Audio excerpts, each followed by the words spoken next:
النهارده هنعمل مع بعض خضار سوتيه في الاير فراير. زي ما انتم شايفين جبت كوسه وجزر وبروكلي. اول حاجه حطيت ميه مغليه على النار وقطعت الكوسه والجزر مستوى واحد. نزلت بالجزر في الاول لانه بياخد وقت سوا اطول، وهنخليه كده فيها لمده من دقيقه لدقيقتين لغايه ما يستوي معايا، ونطلعه على ميه ساقعه عشان ياخد صدمه وما يتهريش معانا.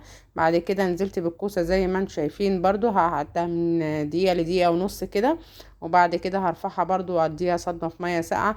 واخر حاجه هننزل بيها هي البروكلي، لان البروكلي ما بياخدش سوا معانا، يعني يقعد من نص دقيقه لدقيقه كده لغايه ما يستوي معانا. وبعد كده نصفيهم من الميه، وننزل عليهم بزعتر وفلفل اسود وبابريكا وكركم وملح، ونظبطهم ونحط عليهم معلقه زيتون او معلقه زبده بلدي بس كده، وندخلهم في الاير فراير. ونظبط الاير فراير على درجه حراره 200، والوقت يبقى من 10 دقايق ل20 دقيقه. هو خد معايا 10 دقايق يعني.